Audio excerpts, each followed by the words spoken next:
اعوذ باللہ من الشیطان الرجیم بسم اللہ الرحمن الرحیم ربی اشرح لی صدری ویسر لی امری واحلل عقدۃ من لسانی یفقہوا قولی اما بعد السلام علیکم ورحمۃ اللہ وبرکاتہ۔ امید ہے سب ایمان کی اچھی حالت میں ہوں گے۔ آج ہم پڑھنے جا رہے ہیں سورۃ المومن۔ اس کا سیکنڈ نیم جو ہے سورۃ غافر ہے، ٹھیک ہے۔ اس سورت کے دو نام ہیں، سورت غافر اور سورہ مومن، یعنی ایک مومن کا ذکر ہے اس پیاری سی سورت کے اندر۔ جب پیارے نبی صلی اللہ علیہ وسلم کی قتل کی پروگرام بن رہے تھے تو اس وقت ان سازشوں کے بیچوں بیچ، ان سازشوں کے جواب میں سورہ مومن جو ہے وہ نازل ہوئی اور آل فرعون کا قصہ سنایا گیا ہے اس کے اندر، ٹھیک ہے۔ اور یعنی جن حالات میں یہ صورت نازل ہوئی ان کی طرف صاف ارشادات اس مضمون میں موجود ہیں۔ کیا تھا، کفار مکہ نے اس وقت پیارے نبی صلی اللہ علیہ وسلم کے خلاف دو طرح کی کاروائیاں شروع کر رکھی تھیں۔ ایک طرف تو ہر طرف سے جھگڑے اور بحثیں، چھیڑ چھاڑ تھی، طرح طرح کے الٹے سیدھے سوالات اٹھا کر نت نئے انداز کے ساتھ الزامات لگائے جاتے تھے قرآن پاک کی تعلیم پر، اسلام کی دعوت پر، اور پیارے نبی صلی اللہ علیہ وسلم کے بارے میں بھی اتنے شبہات اور وسوسے لوگوں کے دلوں میں پیدا کر دیے کہ ان کو صاف کرتے کرتے آخرکار حضور صلی اللہ علیہ وسلم اہل ایمان زج ہو جائیں، یہ ان کی کوشش تھی۔ اور دوسری طرف سے جو محاذ انہوں نے کھولا ہوا تھا وہ تھا آپ صلی اللہ علیہ وسلم کے قتل کرنے کے لیے زمین ہموار کی جائے۔ چنانچہ اس غرض کے لیے وہ آگے پیچھے مسلسل انتھک سازشیں کر رہے تھے، اور ایک مرتبہ تو عملاً انہوں نے اس کا اقدام کر بھی ڈالا تھا۔ بخاری شریف میں ہمیں ایک حدیث ملتی ہے، عبداللہ بن عمرو رضی اللہ تعالیٰ عنہ، عمرو بن عاص کی روایت ہے کہ پیارے نبی صلی اللہ علیہ وسلم ایک دن حرم میں نماز پڑھ رہے تھے۔ یک عقبہ بن ابی معیط آگے بڑھا اور اس نے آپ صلی اللہ علیہ وسلم کی گردن پر کپڑا ڈال کر اسے بل دینا شروع کر دیے تاکہ گلا گھونٹ کر آپ صلی اللہ علیہ وسلم کو نعوذ باللہ مار ڈالے، مگر عین اسی وقت حضرت ابو بکر صدیق رضی اللہ تعالیٰ عنہ وہاں پہنچ گئے۔ انہوں نے دھکا دے کر اسے ہٹا دیا، اور حضرت عبداللہ رضی اللہ تعالیٰ عنہ کا بیان ہے کہ جس وقت ابو بکر صدیق رضی اللہ تعالیٰ عنہ اس ظالم سے کشمکش کر رہے تھے، اس وقت ان کی زبان پر یہ الفاظ جاری تھے کہ کیا تم ایک شخص کو صرف اس قصور میں مارنا ڈالنا چاہتے ہو کہ وہ کہتا ہے کہ میرا رب اللہ ہے، ٹھیک ہے۔ تو یہ نسائی ابن ابی حاتم سے بھی یہ روایت جو ہے سیرت ابن حاشم میں بھی تھوڑے سے الفاظ کے اختلاف کے ساتھ یہ واقعہ منقول ہے۔ تو بہرحال بیک گراؤنڈ اس کا یہی ہے، اور اللہ تعالیٰ نے جو ہے پھر بتایا کہ کفار کو اس میں بتایا ہے کہ تم جو کچھ بھی کر لو محمد صلی اللہ علیہ وسلم کے ساتھ، جو کچھ بھی کرنا چاہتے ہو، اپنی جتنی بھی طاقتیں تم استعمال کرنا چاہتے ہو، ذرا یہ قصہ سن لو اور دیکھ لو کہ فرعون کے پاس تم سے زیادہ طاقت تھی، وہ تو پاور تھی اس کے پاس، لیکن حضرت موسیٰ علیہ السلام کے ساتھ بھی وہ کیا کرنا چاہتا تھا، لیکن پھر اس کا اپنا حشر کیا ہوا، اور اگر تم نہیں ان حرکتوں سے باز آؤ گے تو تمہارا انجام بھی فرعون والوں جیسا ہوگا۔ پھر اس کے اندر یہ بھی بتایا گیا کہ پیارے نبی صلی اللہ علیہ وسلم اور آپ صلی اللہ علیہ وسلم کے فالورز کو یہ بتایا گیا ہے کہ ظالم بظاہر وہ کتنے بھی بالادست اور مطلب بہت ہی ظالم کیوں نہ ہوں، ہاں ان کے مقابلے میں تم خواہ کتنے ہی کمزور اور بے بس کیوں نہ ہو، مگر تمہیں یقین یہ رکھنا چاہیے کہ جس اللہ کے دین کا بول بالا کرنے کے لیے تم کام کر رہے ہو، اس کی طاقت ہر دوسری طاقت سے بھاری ہے۔ تو یہ میسج اس میں پیارے نبی صلی اللہ علیہ وسلم کو اور آپ صلی اللہ علیہ وسلم کے اصحاب ان سب کو دیا گیا۔ پھر تیسری بات اس کے اندر سورہ مومن کے اندر یہ ہے، ان دونوں گروہوں کے علاوہ ایک تیسرا گروہ بھی معاشرے میں حرکت میں موجود تھا، اور وہ ان لوگوں کا گروہ تھا جو دلوں میں جان چکے تھے کہ پیارے نبی صلی اللہ علیہ وسلم حق کے ساتھ آئے ہیں اور کفار قریش جو ہے وہ زیادتی کر رہے ہیں، مگر یہ جان لینے کے باوجود وہ خاموشی کے ساتھ حق اور باطل کی اس کشمکش کا تماشا دیکھ رہے تھے۔ تو اللہ تعالیٰ نے ان کے ضمیر کو جھنجھوڑا اور فرمایا کہ بالکل بھی تمہارے ضمیر جو ہیں وہ مردہ نہ ہو جائیں، تو اس سے پہلے ہی اٹھو اور اپنے فرض کو انجام دو، ٹھیک ہے۔ اور پھر بتایا کہ جو فرعون کے بھرے دربار میں اس کے اپنے درباریوں میں سے ایک راست باز آدمی تھا، اس وقت انجام اس کا جو ہے وہ دیا جب فرعون نے حضرت موسیٰ علیہ السلام کو قتل کرنا چاہا، تو اس نے اپنا وہ کام پیش کیا، اپنا وہ عمل، اتنا بڑا جو ہے ایک کام اس نے کیا۔ پھر ایسے ایک چپ گروہ سے تیسرا جو گروہ ہے، اللہ تعالیٰ اس میں فرما رہے ہیں موضوع اور اس کا ٹاپک کے اندر تیسری بات جو ہے وہ یہ کہ مصلحتیں بھی ایسی اگر تمہاری زبان جو کھولنے سے تمہیں باز رکھ رہی ہیں، یہی مصلحتیں اس شخص کے آگے بھی راستہ روک کر کھڑی ہوئی تھیں جو کہ فرعون کے دربار میں تھا، مگر اس نے تو افوض امری الی اللہ کہہ کر ان ساری مصلحتوں کو ٹھکرا دیا تھا، اور اس کے بعد دیکھ لو کہ فرعون اور اس کا کچھ بھی نہیں بگاڑ سکا تھا، فرعون اس کا کچھ بھی نہیں بگاڑ سکا تھا۔ تو اس لیے ان کو یہ کہا گیا کہ تم جو ہو حرکت میں آؤ، جو تم کر سکتے ہو وہ تو کم از کم کرو، اور مطلب ڈرو نہیں، اور اپنا جو تمہارا عمل بنتا ہے اس کو کرو، اقدام کرو، ٹھیک ہے۔ تو اس کو ہم شروع کرتے ہیں۔ 85 اس کی آیات ہیں اور 9 اس کے رکوع ہیں۔ بسم اللہ الرحمن الرحیم، شروع اللہ کے نام سے جو بڑا مہربان اور نہایت رحم کرنے والا ہے۔ حامیم، تنزیل الکتاب من اللہ العزیز العلیم، غافر الذنب وقابل التوب شدید العقاب ذی الطول، لا الہ الا ہو الیہ المصیر۔ حامیم حروف مقطعات ہیں۔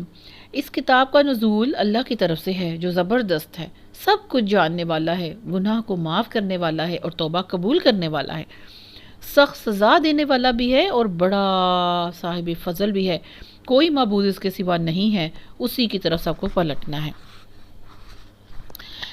یعنی سٹارٹ کے اندر ہی آیت نمبر 2، 3 کے اندر اللہ تعالیٰ نے سننے والے سب کو ہی خبردار کر دیا ہے پہلے ہی کہ کسی معمولی ہستی کا کلام نہیں ہے، یہ تو اس خدا کی طرف سے نازل ہوا ہے جس کی یہ اور یہ صفات ہیں کہ وہ زبردست ہے، وہ سب کچھ جاننے والا ہے، تم اس کو ہرا نہیں سکتے، وہ سب پر غالب ہے، تم اس سے جیت نہیں سکتے۔ اگر تم اس کے سامنے آؤ گے، لڑو گے اس کے رسول سے، اس کے احکامات سے، تو اس کو زبردست پاؤ گے، غالب پاؤ گے، اس کی گرفت سے تم نہیں بچ سکو گے۔ دوسری صفت ہے سب کچھ جاننے والا ہے، یعنی تم در پردہ جو کچھ کر لو، تم ظاہر ہو کے کچھ بھی کر لو، تم کیسی بھی سازشیں کر لو، سب کچھ تمہاری ایچی بیچی سے وہ واقف ہے۔ پھر اللہ کی اتنی خوبصورت صفت کہ گناہوں کو معاف کرنے والا، توبہ کو قبول کرنے والا ہے، اور اس امید پہ کہ شاید یہ جو سننے والے ہیں، سامعین ہیں، جو لسنرز ہیں، چاہے وہ اس وقت کے سب سے پہلے ویری فرسٹ لسنرز جو تھے وہ ہوں، یا زمانے کے ساتھ ساتھ، وقت کے ساتھ ساتھ آنے والے جتنے بھی لسنرز ہیں قرآن پاک کے، ان سب کو یہ معلوم پڑ جائے کہ وہ گناہوں کو معاف کرنے والا بھی ہے اور توبہ کا قبول کرنے والا بھی ہے۔ سبحان اللہ، بے شک ایسے ہی ہے اللہ تعالیٰ کی ذات۔ اور پھر اللہ تعالیٰ یہ بتا رہے ہیں کہ پلٹنا تو اسی کی طرف ہے، یعنی اس سے صلح صفائی کر لو، اس کے ساتھ جو آج جو جھگڑے ہیں اس کو نپٹا لو، اس کی طرف واپس پلٹ آؤ، کیونکہ کل بھی تو تم نے اسی کی طرف پلٹنا ہے، تو پھر اس وقت معافی تلافی والا کوئی سین نہیں ہوگا۔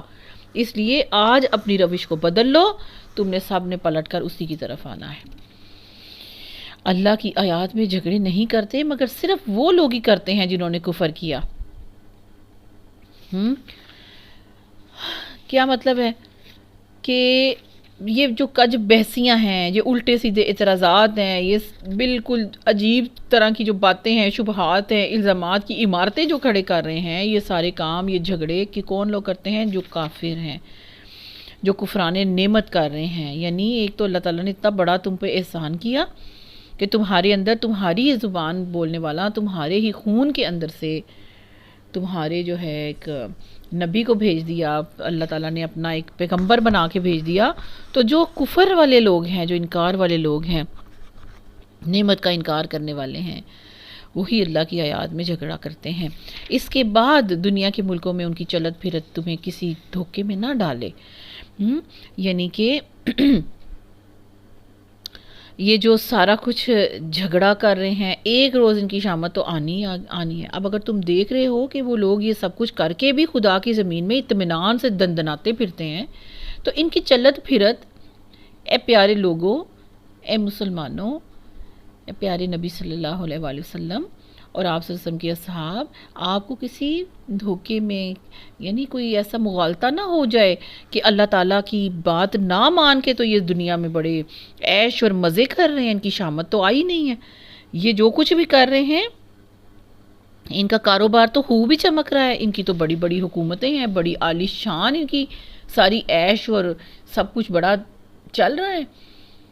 تو اس دھوکے میں تم نہ پڑ جانا کہ وہ خدا کی پکڑ سے بچ نکلے ہیں، یعنی اس کا مطلب کیا ہے کہ وہ اللہ کی پکڑ سے بالکل بھی باہر نہیں ہے۔ اس دھوکے میں نہ تمہیں ان کی چلت پھرت دنیا میں ڈال دے۔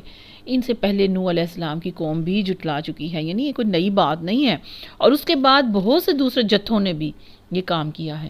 ہر قوم اپنے رسول پر ہی جھپٹی تاکہ اسے گرفتار کرے، یعنی یہ تو ایک سنت رہی ہے، یہ تو ایک یہاں پر بہت ہی پرانا اصول ہے کہ ہر قوم رسول پر جھپٹی کہ اسے گرفتار کرے۔ ان سب نے باطل کے ہتھیاروں سے حق کو نیچا دکھانے کی کوشش کی، مگر آخر کار میں نے ان کو پکڑ لیا، پھر دیکھ لو کہ میری سزا کیسی سخت تھی۔ اسی طرح تیرے رب کا یہ فیصلہ بھی ان سب لوگوں پر چسپاں ہو چکا ہے جو کفر کے مرتکب ہوئے ہیں، اور وہ جہنم کے اصحاب النار ہیں، وہ ادھر ہی جانے والے ہیں، ان کا ٹھکانہ جہنم کی آگ کے سوا کچھ بھی نہیں ہے، وہ عذاب پا کے رہیں گے۔ الذین یحملون العرش، عرش الہی کے حامل فرشتے جنہوں نے عرش کو اٹھایا ہوا ہے، ومن حولہ، اور جو اس کے ارد گرد ہیں، گردا گرد ہیں، یسبحون بحمد ربہم ویؤمنون بہ ویستغفرون للذین آمنوا، جو عرش کے گرد و پیش حاضر ہیں، جنہوں نے عرش الہی کو اٹھا رکھا ہے، سب اپنے رب کی حمد کے ساتھ اس کی تسبیح کر رہے ہیں، وہ اس پر ایمان رکھتے ہیں اور ایمان لانے والوں کے حق میں دعائیں مغفرت بھی کرتے ہیں۔ کیا کریں؟ یسبحون بحمد ربہم ویؤمنون بہ ویستغفرون للذین آمنوا، کیا دعا کرتے ہیں؟ ربنا وسعت کل شیء رحمہ،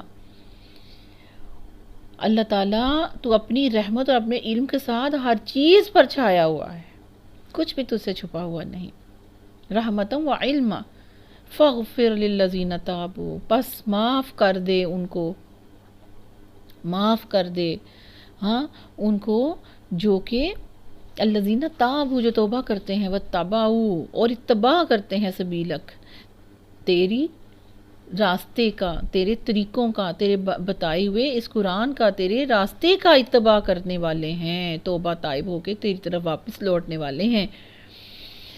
اور معاف کرنے کا مطلب کیا ہے؟ اللہ ان کو دوزخ سے رہائی دے دے، فاغفر، اللہ تو ان کو بچا لے، اللہ تو ان کو پروٹیکٹ کر، اللہ تو ان کو دوزخ کی آگ سے بچا، معاف کر دے۔ خاص طور پہ پرومیننٹ کر کے کس کے لیے کہا؟ للذین تابوا، للذین تابوا واتبعوا، جو اتباع کرنے لگ گئے توبہ کرنے کے بعد، سبیلک، تیرے راستے کی، وقہم عذاب الجحیم، اور ان کو جہنم کی آگ سے اللہ تو محفوظ کر دے، بچا لے۔ اللہ اس دعا پر مجھے اور آپ کو ان کی دعاؤں کے حصے سے اللہ تعالیٰ مجھے اور آپ کو دعاؤں کا حصہ عطا فرمائے۔ اللہ تعالیٰ ان کی قبولیت کے ساتھ یہ دعا میرے اور آپ کے حق میں، ہماری نسلوں کے حق میں قبول و منظور فرمائے، آمین۔ ربنا، اے ہمارے رب، وادخلہم، اور ان کو داخل کر، جنات عدن التی وعدتہم، وہ جنت کے باغاش ہمیشہ رہنے والی ان جنتوں کے اندر، وعدتہم، جس کا تو نے ان سے وعدہ کیا ہے، ومن صلح من آبائہم، اور جو کچھ بھی ان کے آباء کے اندر سے، وازواجہم، جو صالح ہیں ہاں ان کے آباء و اجداد میں سے، وازواجہم وذریاتہم، اب دیکھیں پیچھے کیا رہ گیا، آباء بھی آگے، ازواج بھی آگے، ذریت بھی آ گئی، یعنی ان کی اللہ تعالیٰ جو صالح ہیں ان کی والدین میں اور بیویوں اور اولاد میں سے جو نیکوکار ہوں، ان کو بھی وہاں ان کے ساتھ ہی پہنچا دے۔ یہ دعا کرتے ہیں، اتنی عظیم دعا اللہ تعالیٰ نے ان کو سکھائی بھی ہے، اور وہ اللہ ہی سکھانے والا ہے، اللہ تعالیٰ نے ان کی ڈیوٹی لگائی بھی ہے۔ کن کے لیے یہ دعا کرنی ہے؟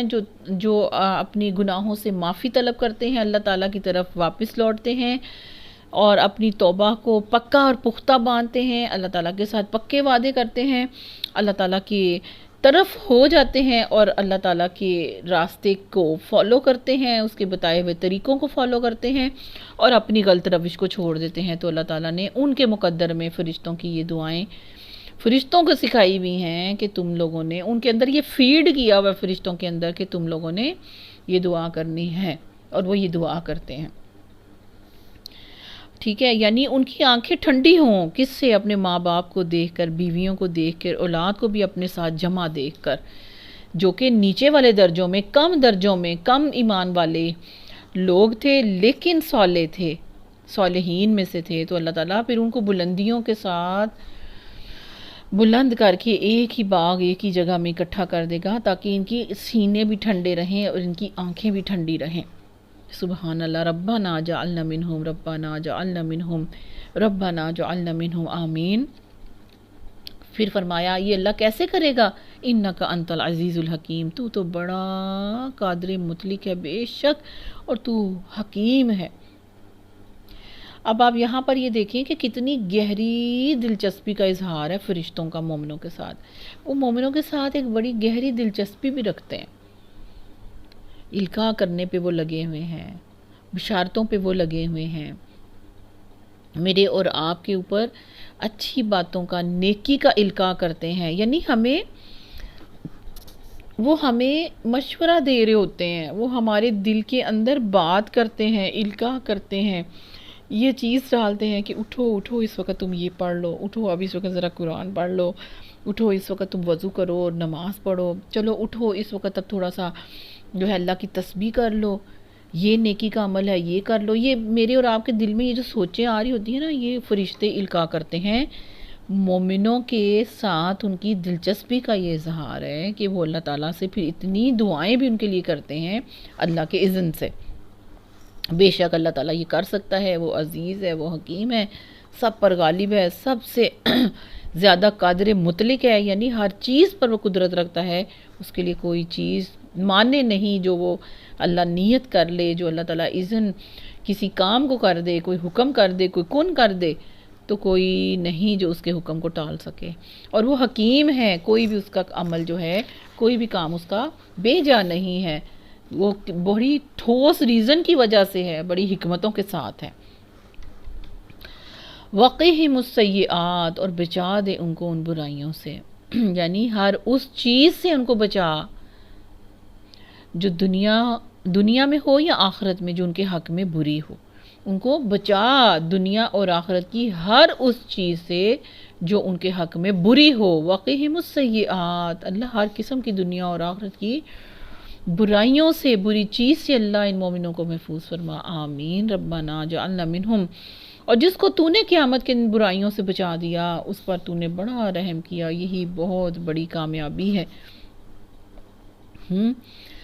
اللہ اکبر، اللہ اکبر. اللہ تعالیٰ یہ موجود فرشتے جو قرآن کو سننے کے لیے بھی آتے ہیں، قرآن کے حلقے میں جمع ہوتے ہیں، قرآن کی جہاں کھلتا ہے وہاں اپنے پروں کی ٹھنڈک کے ساتھ نور کا حلقہ باندھتے ہیں اور سنتے ہیں اور دعائیں کرنا شروع ہو جاتے ہیں. اللہ تعالیٰ مجھے اور آپ کو اس میں سے مقدر و قسمت کرے اور ہمارے لیے ان کی دعاؤں کو قبول فرمائے. آمین. ان الذین کفروا ینادون لمقت اللہ اکبر من مقتکم انفسکم اذ تدعون الی الایمان فتکفرون. کیا فرمایا اگلی آیت میں، آیت نمبر 10 میں، جن لوگوں نے کفر کیا ہے، انکار کیا ہے، قیامت کے روز ان کو پکار کر کہا جائے گا کہ آج تمہیں جتنا شدید غصہ اپنے اوپر آ رہا ہے نا، اللہ تم پر اس سے زیادہ غضبناک اس وقت ہوتا تھا جب تم ایمان کی طرف تمہیں بلایا جاتا تھا اور تم اس کے مقابلے میں کفر کرتے تھے. اللہ تعالیٰ اس سے زیادہ تم پر غضبناک ہوتا تھا، اللہ کو اس سے زیادہ غصہ تم پہ آتا تھا اس وقت جب تم زمین پہ یہ کام کرتے تھے کہ ایمان کی طرف تمہیں بلایا جاتا تھا اور تم کفر کی طرف جاتے تھے. تو آج قیامت کے دن جتنا تمہیں اپنی ذات پہ غصہ آ رہا ہے، اس سے بڑھ کے اللہ تعالیٰ کو تمہیں اس وقت زمین پہ غصہ آتا تھا. وہ کہیں گے اے ہمارے رب، تو نے واقعی ہمیں 2 دفعہ موت دی اور 2 دفعہ ہمیں زندگی دے دی. 2 دفعہ موت کب؟ جب ہم دنیا میں نہیں آئے تو اس وقت بھی ہم حالت عالم برزخ میں جب 2 زندگیاں ہیں تو وہ موت والی ہیں، اور 2 دفعہ زندگی کے آج دنیا میں آئے اور پھر جب آخرت میں دوبارہ اٹھائے جائیں گے تو 2 دفعہ زندگی 2 دفعہ موت دے دی. اب ہم اپنے قصوروں کا اعتراف کرتے ہیں. کیا اب یہاں سے نکلنے کی کوئی راستہ، کوئی سبیل ہے؟ ہاں، جواب ملے گا یہ حالت جس میں تم مبتلا ہو اس وجہ سے ہے کہ جب اکیلے اکیلے اکیلے اللہ کی طرف توحید کی دعوت دی جاتی تھی، بلایا جاتا تھا، تو تم ماننے سے انکار کر دیتے تھے کہ نہیں، اکیلے اللہ کی توحید کا ذکر نہ کرو، ہمارے ولیوں کو، ہمارے بزرگوں کو، ان کو بھی ساتھ مانو، اولیاء اللہ کو مانو، ہاں، کہ ان کے اندر بھی بہت سی کارستانیاں ہیں، ان کے پاس بھی بہت کچھ ہے، ان کے پاس بھی بہت، وہ بھی مسبب الاسباب ہے، وہ بھی دعاؤں کو سنتے ہیں، وہ بھی مشکل کشا ہیں، ہاں۔ جب اکیلے اللہ کی طرف تمہیں دنیا میں بلایا جاتا تھا تو تم ماننے سے انکار کرتے تھے، اور جب اس کے ساتھ دوسروں کو ملایا جاتا تو تم مان لیتے تھے۔ اب فیصلہ اللہ بزرگ و برتر کے ہاتھ میں ہے۔ سبحان اللہ، وہی ہے جو تم کو اپنی نشانیاں دکھاتا ہے۔ اب یہاں پر بے شمار اللہ کی جو نشانیاں، ان میں سے سب سے پہلے بارش کا ذکر ہے۔ بے شمار اللہ تمہیں اپنی نشانیاں دکھاتا ہے اور آسمان سے تمہارے لیے رزق نازل کرتا ہے، مگر ان نشانیوں کے مشاہدے سے سبق صرف وہی شخص لیتا ہے جو اللہ کی طرف رجوع کرنے والا ہوتا ہے، جو ہر چیز سے اللہ کی طرف پلٹ جاتا ہے، جو ہر چیز سے اللہ کی طرف غور و فکر کرتا ہے۔ بس اے رجوع کرنے والو، اللہ ہی کو پکارو، اپنے دین کو اس کے لیے خالص کر کے، خواہ تمہارا یہ فعل کافروں کو کتنا ہی ناگوار ہو۔ وہ بلند درجوں والا مالک عرش ہے، ہاں، رفیع الدرجات ذو العرش۔ سبحان اللہ، اپنے بندوں میں سے جس پر چاہتا ہے اپنی حکم سے روح نازل کرتا ہے، وہی کو نازل کرتا ہے تاکہ وہ ملاقات کے دن سے خبردار کر دے۔ وہ دن جب کہ سب لوگ بے پردہ ہوں گے، اللہ سے ان کی کوئی بات بھی چھپی ہوئی نہیں ہوگی۔ یاد رکھیں اس دن تو سب بے پردہ ہوں گے ہی، ظاہری بھی اور باطنی بھی، لیکن آج بھی اللہ تعالیٰ کے سامنے ہم ایسے ہی ہیں، سب بے پردہ ہی ہیں۔ کوئی ہمارا ظاہری اور باطنی کوئی بھی چیز ہم اللہ سے پردے میں نہیں ہے۔ اس دن بالکل کوئی بات بھی چھپی نہیں رہے گی۔ اس روز پکار کر پوچھا جائے گا، آج بادشاہی کس کی ہے؟ سارا عالم پکار اٹھے گا، اللہ واحد قہار کی۔ کہا جائے گا آج ہر متنفس کو اس کمائی کا بدلہ دیا جائے گا جو اس نے کی تھی، اور آج کسی پر ظلم نہیں ہوگا، اور اللہ حساب لینے میں بہت تیز ہے۔ مطلب کیا ہے؟ اس کو دیر نہیں لگتی، اس کو ایویڈنس لینے کی ضرورت نہیں ہے، اس کو کوئی شواہد اکٹھے کرنے کی ضرورت نہیں ہے، ٹھیک ہے؟ اس کو کسی بھی کتاب میری اور آپ کی لکھی ہوئی کی ضرورت نہیں، اس کو کسی فرشتے کے جو کرامن کاتبین ہیں ان کی گواہیوں کی ضرورت نہیں، اس کو کسی بھی فرد کی، کسی شخص کی، کسی گواہ کی ضرورت نہیں۔ وہ حساب لینے میں بہت تیز ہے، اور اس کو حساب لیتے ہوئے ذرا بھی دیر نہیں لگتی۔ اے نبی صلی اللہ علیہ وسلم، ڈرا دو ان لوگوں کو اس دن سے جو قریب آ لگا ہے، قریب آ لگا ہے، قیامت قریب آ گئی ہے۔ اور اس میں سے میں آپ کو بتاؤں، آج ایک نشانی یہ ہے کہ عید کا چاند نکلتا ہے نا، جب ہم اس کو دیکھتے ہیں تو حدیث میں آتا ہے کہ چاند قرب قیامت کی وجہ سے پھول گیا، اور لوگ جب پہلے دن کے چاند کو دیکھیں گے، ہلال کو دیکھیں گے، تو کہیں گے کہ یہ تو دوسرے دن کا لگ رہا ہے۔ یہ کس وجہ سے ہے؟ یہ قرب قیامت کی نشانی ہے۔ اور اس بات کو بھی آپ دیکھیں کہ 1450 سال گزر چکے ہیں، اور اب ہم کتنے قریب ہوں گے اور قیامت کے۔ اے نبی صلی اللہ علیہ وسلم، آپ ڈرا دیجئے ان لوگوں کو اس دن سے جو قریب آ لگا ہے، جب کلیجے منہ کو آ رہے ہوں گے اور لوگ چپ چاپ غم کے گھونٹ پیے کھڑے ہوں گے۔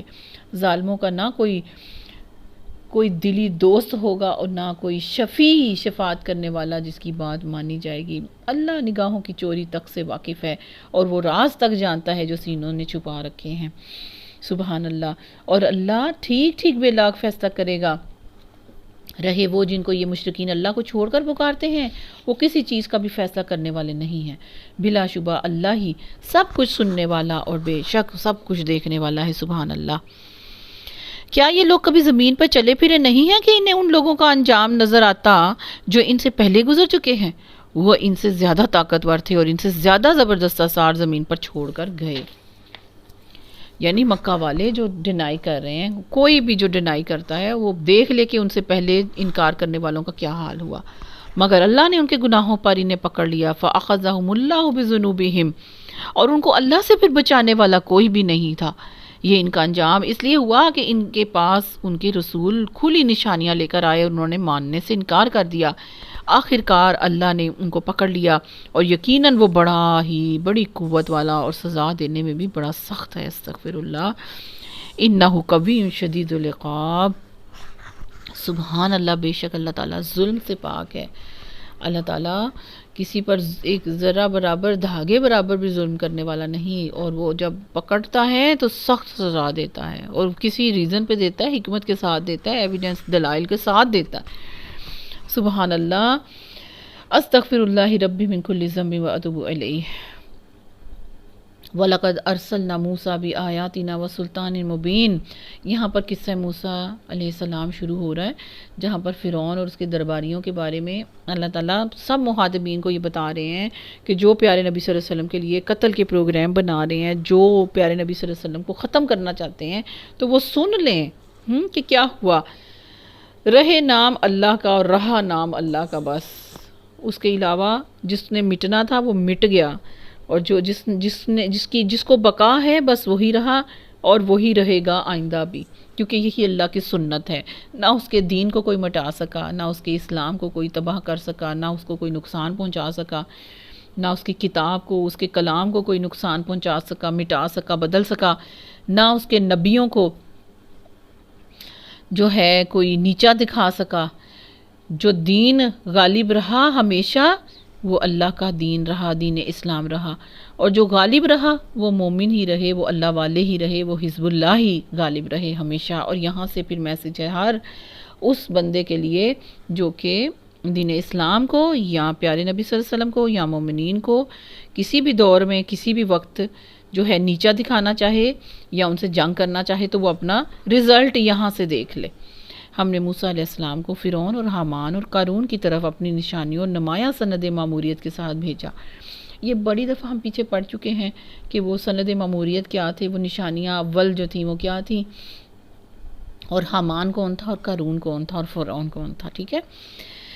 مگر انہوں نے کہا کہ ساحر ہے، کذاب ہے، فقالوا ساحر کذاب۔ یہ بات پیارے نبی صلی اللہ علیہ وسلم کو بھی لگائی جاتی تھی، اور یہی حضرت موسیٰ علیہ السلام کا قصے میں بتایا جا رہا ہے کہ ان کو بھی ایسے کہا گیا تھا۔ اب تین دھڑوں کو، تین گروپس کو یہاں اللہ تعالیٰ ایک آیت کے ساتھ میسج پہنچا رہے ہیں۔ کن کو؟ پیارے نبی صلی اللہ علیہ وسلم کو بھی، آپ کے صحابہ کرام کو، اور نہ ماننے والوں کو، ٹھیک ہے۔ سب کو جواب ایک ہی آیت سے مل گیا۔ انہوں نے کیا کہا؟ ساحر ہے، کذاب ہے۔ پھر جب وہ ہماری طرف سے حق ان کے سامنے لے کر آیا تو انہوں نے کہا جو لوگ ایمان لا کر اس کے ساتھ شامل ہوئے، ان سب کے لڑکوں کو قتل کر دو اور لڑکیوں کو جیتا چھوڑ دو، یعنی اب سزا دو ان کو ذرا۔ مگر کافروں کی چال اکارت ہو گئی۔ یعنی کیا مطلب کہ وہ یہ ان کافروں کی چال تھی گمراہی اور ظلم کی وجہ سے، اور حق واضح ہو جانے اور دلوں میں قائل ہو جانے کے باوجود وہ اپنی ضد میں بڑھتے چلے گئے، ٹھیک ہے، اور تدبیریں انہوں نے اختیار کی ہیں۔ ایک روز فرعون نے اپنے درباریوں سے کہا کہ چھوڑو مجھے، میں اس موسیٰ کو اسی وقت قتل کر دیتا ہوں۔ یعنی ایسے بول رہا ہے جیسے اس کو کسی نے پکڑا ہوا ہے۔ کسی نے نہیں پکڑا ہوا تھا، کیونکہ وہ دل سے جانتا تھا کہ رب العالمین، رب السماوات والارض، وہ کون ہے جس کا موسیٰ علیہ السلام دعویٰ لے کے آئے ہیں، وہ حقیقی رب ہے۔ تو وہ بیچ میں سے جانتا تھا، ٹھیک ہے، اور اس نے انکار کیا۔ تو اس طرح سے ایکٹ کر رہا ہے جیسے پتہ نہیں بڑا بے بس ہے، حالانکہ ساری حکومت اس کی ہے۔ اب دیکھیں کیا اس کی ایک سین یہاں پر اللہ تعالیٰ نے کہا ہے، وقال فرعون ذرونی اقتل موسیٰ ولیدع ربہ، چھوڑو مجھے، میں اس موسیٰ کو قتل کیے دیتا ہوں، پکار کر دیکھے ہی اپنے رب کو، مجھے اندیشہ ہے کہ یہ تمہارا دین بدل ڈالے گا، یہ ملک میں فساد برپا کرے گا۔ موسیٰ علیہ السلام نے کہا میں نے تو ہر اس متکبر کے مقابلے میں جو یوم الحساب پر ایمان ہی نہیں رکھتا اپنے رب اور تمہارے رب کی پناہ لے لی ہے، یعنی کر لو جو تم نے کرنا ہے۔ قال موسیٰ انی عذت بربی وربکم، میں نے تو پناہ پکڑ لی ہے اپنے رب کی اور تمہارے رب کی، من کل متکبر لا یؤمن بیوم الحساب، ہر اس متکبر، اس بغیرت شخص کے جو مقابلے میں آتا ہے، جو یوم الحساب پر ایمان نہیں رکھتا، اس سے، اس کے ہر چال سے، اس کے ہر مکر سے، اس کے ہر ظلم و زیادتی سے میں نے اپنے آپ کو اللہ کی پناہ میں دے رکھا ہے، جو میرا رب بھی ہے تمہارا رب بھی ہے۔ اور اس وقت اس موقع پر اب یہاں پر وہ جو سورہ مومن کا نام مومن رہے نا، اس مومن کا کیا نام تھا، کون تھا، یہ کردار جو ہے نا، ایسے ہی سینیریو کے اندر جب بھی کبھی ایسا ماحول بنے گا، اس کردار کے اندر وہ مومن فٹ ہو جائے گا جو اس کے مطابق اپنا کام کرے گا یا عمل کرے گا، تو اسی شان کا مومن ہوگا جو اس شان کے ساتھ اللہ تعالیٰ نے دربار فرعون کے اندر جو مومن اپنے ایمان کو ابھی تک چھپایا ہوا بیٹھا ہوا تھا، وہ کیبنٹ کا حصہ تھا۔ وقال رجل مؤمن، سبحان اللہ، اس موقع پر آل فرعون میں سے ایک مومن شخص جو اپنے ایمان کو چھپائے ہوئے تھا، یکتمو، چھپایا ہوا تھا، ایمانہ، اپنے ایمان کو، ہاں، وہ بول اٹھا، کیا تم ایک شخص کو صرف اس وجہ سے قتل کرو گے کہ وہ کہتا ہے کہ میرا رب اللہ ہے، حالانکہ وہ تمہارے رب کی طرف سے تمہارے پاس کھلی نشانیاں لے کر آیا؟ اگر وہ جھوٹا ہے تو اس کا جھوٹ خود اسی پر پلٹ پڑے گا، لیکن اگر وہ سچا ہے تو جن ہولناکیوں کے نتائج کا وہ تمہیں خوف دلاتا ہے، ان میں سے کچھ تو تم پر ضرور ہی آ جائیں گے۔ اللہ کسی ایسے شخص کو ہدایت نہیں دیتا جو حد سے گزر جانے والا کذاب اور جھوٹا ہو۔ یعنی وہ کون تھا؟ حد سے گزرا ہوا تھا نا، مصرف کذاب کون تھا؟ فرعون تھا، اور فرعون والے تھے جو کیا کہہ رہے تھے؟ رب اعلیٰ کا دعویٰ کر کے بیٹھا ہوا تھا کہ میں رب اعلیٰ ہوں، جو حد سے گزرا ہوا اور کذاب ہے، جھوٹا ہے، کیونکہ اس کو پتہ ہے کہ وہ رب اعلیٰ نہیں ہے۔ اے میری قوم کے لوگوں، اب وہ آپ سب کے ساتھ مخاطب ہو کے کیا کہہ رہے ہیں؟ سارے جو سامعین ادھر موجود ہیں، آج تمہیں بادشاہی حاصل ہے نا، آج تو بڑے ٹھاٹ باٹ ہیں اور زمین پر تم غالب ہو، لیکن اگر اللہ کا عذاب ہم پر آ گیا تو پھر کون ہے جو ہماری مدد کر سکے گا؟ فرعون نے کہا، میں تو تم لوگوں کو وہی رائے دے رہا ہوں جو مجھے مناسب نظر آتی ہے، اور میں اسی راستے کی طرف تمہاری رہنمائی کرتا ہوں جو ٹھیک ہے۔ اب یہ دیکھیں کہ اس کے مقابلے میں فرعون کتنی پھیکی سی بات کر رہا ہے اور کتنا بے بس اپنے آپ کو محسوس کر رہا ہے، واقعی میں وہ تھا بھی، لیکن اپنے تکبر اکڑ کی وجہ سے، اور پھر اللہ تعالیٰ نے جو اس کے مقدر میں لکھ دیا تھا اس کی وجہ سے کیا کہہ رہے ہیں؟ میں تو تمہیں وہی رائے دے رہا ہوں، اور شیطان نے بھی یہی کہنا کہ میں نے تو صرف رائے دی تھی، عمل تو تم نے خود کیا تھا، اور میں تو تمہیں سیدھے راستے کی طرف رہنمائی کر رہا تھا، یعنی اپنے راہ کی طرف تمہیں میں نے دکھایا، راہ جو مجھے سوجتا ہے۔ اب ہر کسی کی جو رائے ہے نا، جان لیجئے، میں نے تم لوگوں کو وہی رائے دی جو مجھے مناسب نظر آ رہی ہے، یعنی قرآن اور حدیث سے ہٹ کے اگر کوئی اپنی رائے میں تمہیں کسی اور تھرڈ وے پر لے کے جاتا ہے، سیکنڈ وے پر لے کے جاتا ہے، تھرڈ نہیں، سیکنڈ وے پہ لے کے جاتا ہے، تو گمراہ ہو جاؤ گے۔ جو قرآن اور حدیث کے علاوہ تمہیں کسی دوسرے راستے پر بلاتا ہے اپنی رائے سے، اور میں اسی راستے کی طرف تمہاری رہنمائی کرتا ہوں جو ٹھیک ہے، یعنی جو میں ٹھیک سمجھتا ہوں، جو میری عقل میں ٹھیک آ رہا ہے، تو ضروری نہیں ہے کہ جس کی عقل میں جو بات آ رہی ہو اور قرآن و حدیث کے ساتھ وہ ٹکرائے، لیکن وہ اس کو کس لیے وہ معتبر سمجھ رہا ہے کہ میری عقل میں یہ بات آ رہی ہے، تو وہ ٹھوکر کھائے گا، وہ ٹھوکر کھائے گا۔ پھر وقال الذی آمنا، اور وہ شخص جو ایمان لایا تھا اس نے کہا، اے میری قوم کے لوگوں، مجھے خوف ہے کہیں تم پر بھی وہ دن نہ آ جائے جو اس سے پہلے بہت سے جتھوں پر آ چکا ہے، جیسے کہ دن قوم نوح علیہ السلام پر آیا تھا، اور عاد اور سمود اور ان کے بعد والی قوموں پر آیا تھا۔ اور یہ حقیقت ہے کہ اللہ اپنے بندوں پر ظلم کا کوئی ارادہ نہیں رکھتا، یعنی ان کو کسی ظلم کے ساتھ ان کو مارا نہیں گیا تھا، ان کے بھی یہی کرتوت تھے۔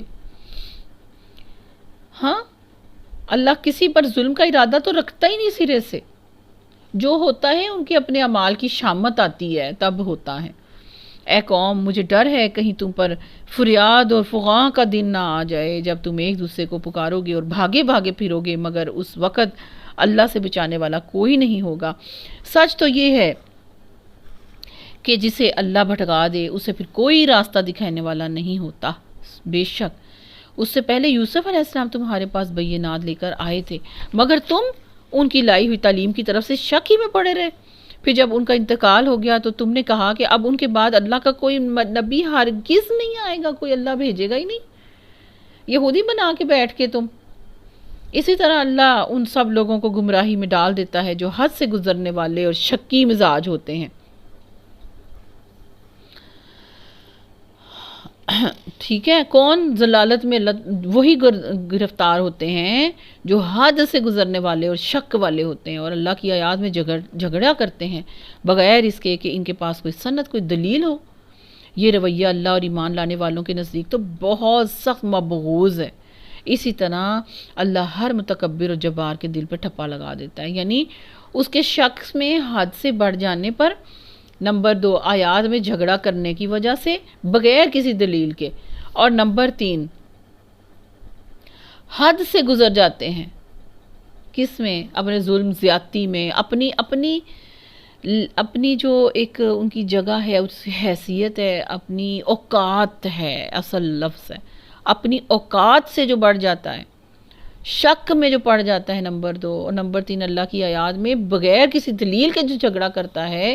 ان رزلٹ آپ یاد رکھیں، اللہ انہی کو متکبر کہتے ہیں، اللہ انہی کو جبار کہتے ہیں، اور اللہ انہی متکبرین اور جبارین کے دلوں کو بند کر دیتے ہیں۔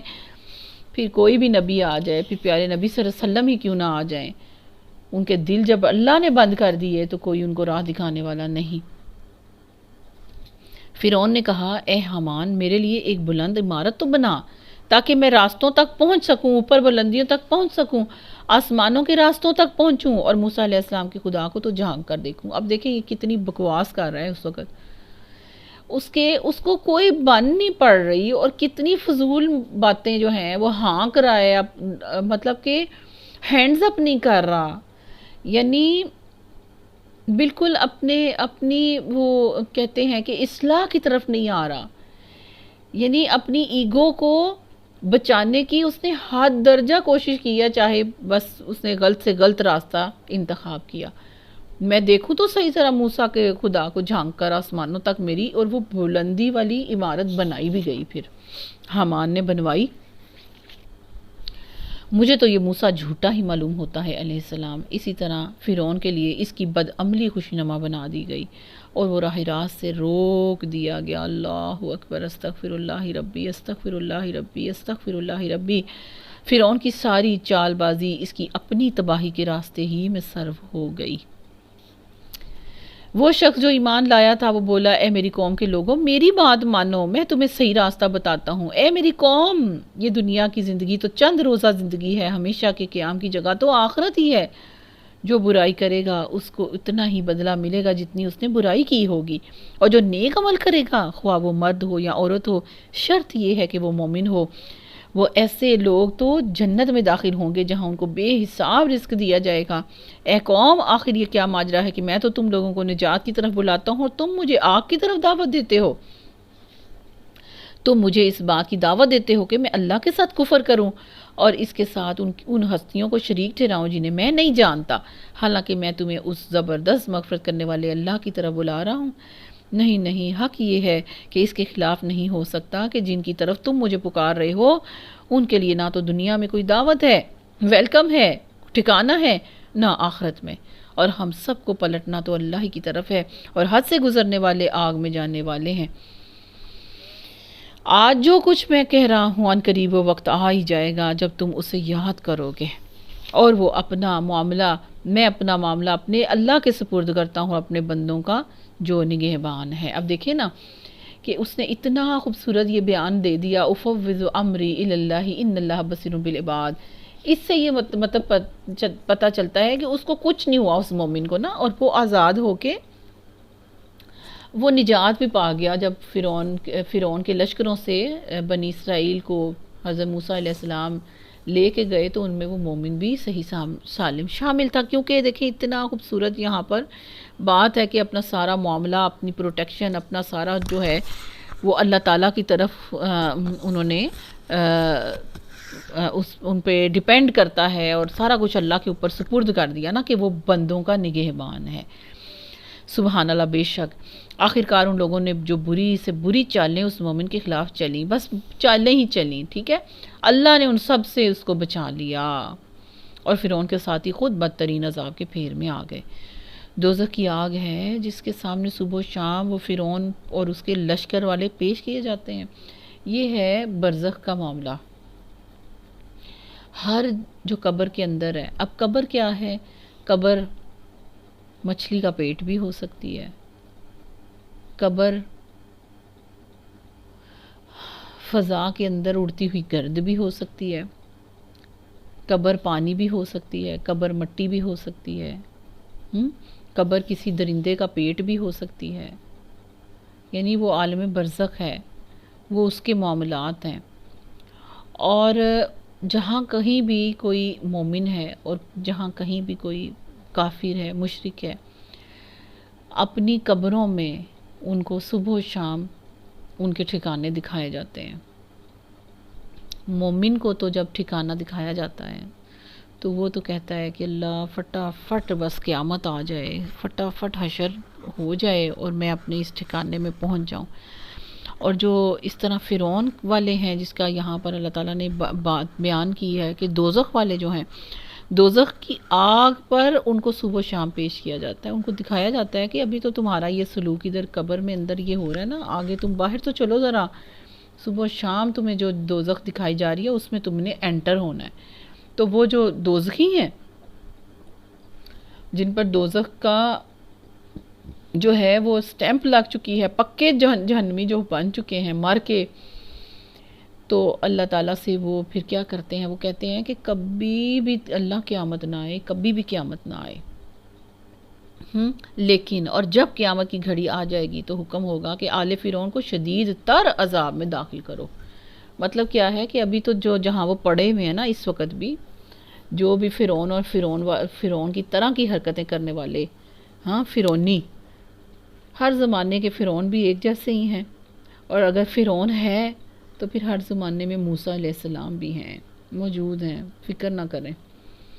تو فرعونی بھی ایک، ہر زمانے کا فرعون موجود ہے۔ تو پھر آل فرعون کو شدید تر عذاب میں ڈالنے کا مطلب یہ ہے کہ ابھی وہ جس عذاب میں قبروں کے اندر ہیں، عالم برزخ میں ہیں، اب ان کو شدید ترین عذاب میں داخل کر دو۔ پھر ذرا خیال تو کرو اس وقت کا جب یہ لوگ دوزخ میں ایک دوسرے سے جھگڑا کر رہے ہوں گے، دنیا میں جو لوگ کمزور تھے وہ بڑے بننے والوں سے کہیں گے، یعنی وہ ایکچولی بڑے نہیں تھے، بڑے بنے ہوئے تھے، ان کی یہ جگہ نہیں تھی کہ بڑے بنتے یا تکبر کرتے۔ دنیا میں جو لوگ کمزور تھے وہ اپنے بڑے بننے والوں سے کہیں گے کہ ہم تمہارے انڈر تھے نا، تمہارے تابع تھے، تمہاری بات مانتے تھے، اب کیا یہاں تم نار جہنم کی تکلیف کے کچھ حصے سے ہم کو بچا لو گے؟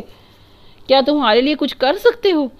وہ بڑے بننے والے جواب دیں گے ہم سب یہاں ایک ہی حال میں ہیں، اور اللہ بندوں کے درمیان فیصلہ کر چکا ہے۔ پھر یہ دوزخ میں پڑے ہوئے لوگ جہنم کے اہلکاروں سے کہیں گے اپنے رب سے دعا کرو کہ ہمارے عذاب میں بس ایک دن کی تھوڑی سی کمی کر دے۔ وہ پوچھیں گے کیا تمہارے پاس تمہارے رسول کھلی نشانیاں لے کر نہیں آئے تھے؟ وہ کہیں گے ہاں، یعنی اتنا درد، اتنی تکلیف، اتنی گھٹن ہے، اتنی مشکل ہے کہ ان کے منہ سے کچھ نہیں نکلا، بس ہاں۔ جہنم کے اہلکار بولیں گے پھر تو تم ہی دعا کرو، اور کافروں کی دعا اکارت ہی جانے والی ہے۔ جیسے دنیا میں بھی تم اپنے بتوں سے مانگتے تھے نا، اکارت ہی گئی، اب یہاں پر بھی کافروں کی دعا کسی کام نہیں آنے والی۔ یقین جانو کہ ہم اپنے رسولوں ایمان لانے والوں کی مدد اس دنیا کی زندگی میں بھی لازماً کرتے ہیں، اور اس روز بھی کریں گے جب گواہ کھڑے ہوں گے، جب ظالموں کی ان کی معذرت کچھ بھی فائدہ نہیں دے گی، اور ان پر لعنت پڑے گی، اور بدترین ٹھکانہ ان کے حصے میں آئے گا۔ استغفر اللہ ربی۔ آخر تم دیکھ لو کہ موسیٰ علیہ السلام کی ہم نے رہنمائی کی اور بنی اسرائیل کو اس کتاب کا وارث بنا دیا جو عقل اور دانش رکھنے والوں کے لیے ہدایت و نصیحت تھی۔ بس اے نبی صلی اللہ علیہ وسلم صبر کیجئے، اور اللہ کا وعدہ بالکل برحق ہے۔ اپنے قصور کی معافی چاہو، صبح و شام اپنے رب کی حمد کے ساتھ تسبیح کرتے رہو۔ حقیقت یہ ہے کہ جو لوگ کسی سند اور حجت کے بغیر جو اس کے پاس آئی ہو اللہ کی آیات میں جھگڑا کر رہے ہیں، ان کے دلوں میں کبر بھرا ہوا ہے، تکبر ہے، مگر وہ اس بڑائی کو پہنچنے والے نہیں ہیں جس کا وہ گھمنڈ رکھتے ہیں۔ بس اللہ کی پناہ مانگ لو وہ سب کچھ دیکھتا ہے اور سنتا ہے۔ آسمان اور زمین کا پیدا کرنا انسانوں کو پیدا کرنے کی بنسبت یقیناً زیادہ بڑا کام ہے، مگر اکثر لوگ جانتے نہیں، اور یہ نہیں ہو سکتا کہ اندھا اور بینا یکساں ہو جائیں اور ایماندار اور صالح اور بدکار برابر ٹھہریں، مگر تم لوگ کم ہی کچھ سمجھتے ہو۔ یقیناً قیامت کی گھڑی آنے والی ہے، اس کے آنے میں کوئی شک نہیں، مگر اکثر لوگ نہیں مانتے۔ تمہارا رب کہتا ہے مجھے پکارو، میں تمہاری دعائیں قبول کروں گا۔ جو لوگ گھمنڈ میں آ کر میری عبادت سے مجھے پکارنے سے منہ موڑتے ہیں، ضرور وہ ذلیل و خوار ہو کے جہنم میں داخل ہوں گے۔ اللہ تعالیٰ ہماری ساری مانگی ہوئی دعائیں اول آخر ساری دعائیں جو ہیں اللہ تعالیٰ قبول اور منظور فرمائے، آمین ثم آمین۔ وہ اللہ ہی تو ہے، اللہ الذی جعل لکم اللیل لتسکنوا فیہ والنہار مبصرا، جس نے تمہارے لیے رات بنائی تاکہ تم اس میں سکون حاصل کرو، اور دن کو روشن اس نے کیا۔ حقیقت یہ ہے کہ اللہ لوگوں پر بڑا فضل فرمانے والا ہے، الحمدللہ، مگر اکثر لوگ شکر ادا نہیں کرتے۔ وہی اللہ جس نے تمہارے لیے یہ کچھ بنایا کیا تمہارا رب ہے، ہر چیز کا خالق، اس کے سوا کوئی معبود نہیں۔ بے شک پھر تم کدھر سے بہکائے جا رہے ہو؟ اسی طرح وہ سب لوگ بھی بہکائے جاتے رہے ہیں جو اللہ کی آیات کا انکار کرتے تھے۔ وہ اللہ ہی تو ہے جس نے تمہارے لیے زمین کو جائے قرار بنایا اور اوپر آسمان کا گنبد چھت بنا دیا، جس نے تمہاری صورت بنائی اور بڑی عمدہ بنائی، سبحان اللہ، الحمدللہ، جس نے تمہیں پاکیزہ چیزوں کا رزق عطا کیا۔ وہی اللہ جس نے یہ کام کیا تمہارا رب ہے، سبحان اللہ، بے شک بے حساب برکتوں والا ہے وہ کائنات کا رب، وہی زندہ ہے، اس کے سوا کوئی معبود نہیں، اسی کو تم پکارو، اپنے دین کو اس کے لیے خالص کر کے۔ ساری تعریف اللہ رب العالمین ہی کے لیے ہے، سبحان اللہ رب العالمین۔ اے نبی صلی اللہ علیہ وسلم، ان لوگوں سے کہہ دو کہ مجھے تو ان ہستیوں کی عبادت سے منع کر دیا گیا ہے جنہیں تم اللہ کو چھوڑ کر پکارتے ہو۔ میں یہ کام کیسے کر سکتا ہوں جبکہ میرے پاس میرے رب کی طرف سے کھلی نشانیاں آ چکی ہیں؟ مجھے تو حکم دیا گیا ہے کہ میں رب العالمین کے آگے سر جھکا دوں۔ وہی تو ہے جس نے تم کو مٹی سے پیدا کیا، یعنی میں کیوں نہ سر جھکاؤں اس ذات کے سامنے جس نے تم کو مٹی سے پیدا کیا، پھر نطفے سے، پھر خون کے لوتڑے سے، پھر وہ تمہیں بچے کی شکل میں نکالتا ہے، پھر تمہیں بڑھاتا ہے تاکہ تم اپنی پوری طاقت کو پہنچ جاؤ، پھر اور بڑھاتا ہے تاکہ تم بڑھاپے کو پہنچ جاؤ، اور تم میں سے کوئی پہلے ہی ان سٹیجز سے پہلے ہی واپس بلا لیا جاتا ہے۔ یہ سب کچھ اس لیے کیا جاتا ہے تاکہ تم اپنے مقرر وقت تک پہنچ جاؤ، جو موت کا وقت ہر کسی کا لکھا ہے، اور اسی لیے کہ تم حقیقت کو سمجھو۔ وہی ہے زندگی دینے والا اور وہی ہے موت دینے والا، وہ جس بات کا بھی فیصلہ کرتا ہے بس ایک حکم دیتا ہے کہ وہ ہو جائے تو وہ ہو جاتی ہے، اس کے لیے کچھ بھی ممکن ناممکنات میں سے نہیں، سب کچھ ممکن ہے۔ اللہ ہر خیر کے فیصلوں میں اللہ ہمارے لیے حکم کن کر دے، ہر برائی سے بچانے کے لیے اللہ، شر سے بچانے کے لیے اپنا حکم کن کر دے۔ اللہ ہم سب کے حق میں دعا قبول فرما۔ تم نے دیکھا ان لوگوں کو جو اللہ کی آیات میں جھگڑا کرتے ہیں، کہاں سے وہ پھر آئے جاتے ہیں؟ کون ان کو گھما رہا ہے؟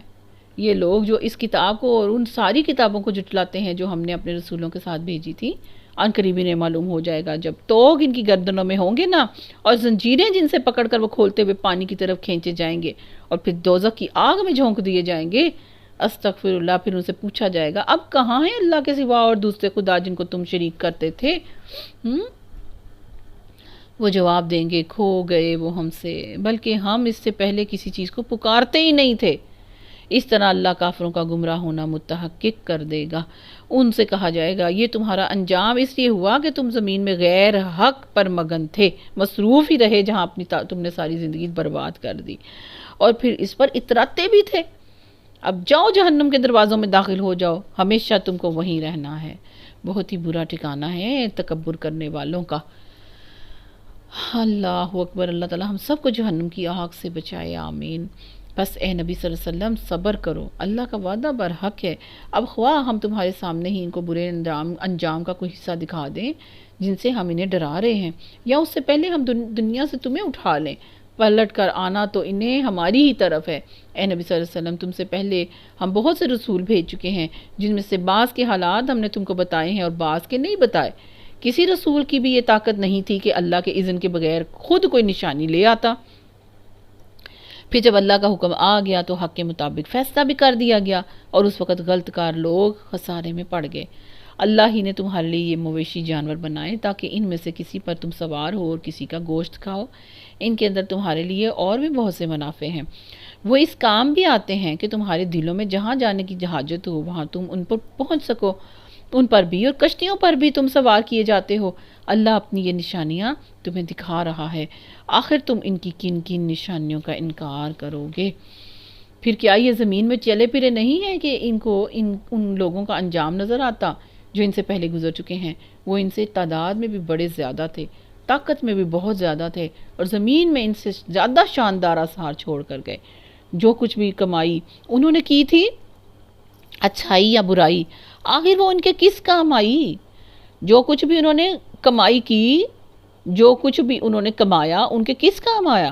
جب ان کے رسول ان کے پاس بینات لے کر آئے تو وہ اسی علم میں مگن رہے جو ان کے پاس پہلے سے تھا، یعنی باپ دادوں کو فالو کرتے رہے، اپنے پہلوں کو فالو کرتے رہے، رسولوں کو نہیں مانا، اللہ کی طرف سے آئے ہوئے پیغام کو ٹھکرایا، اسی علم میں مگن رہے جو ان کے پاس پہلے تھا، اور پھر اسی چیز کے پھیر میں آ گئے جس کا وہ مذاق اڑاتے تھے۔ جب انہوں نے ہمارا عذاب دیکھ لیا تو پکار اٹھے کہ ہم نے مان لیا اللہ وحدہ لا شریک کو، اور ہم انکار کرتے ہیں ان سب معبودوں کا جنہیں ہم شریک ٹھہراتے تھے۔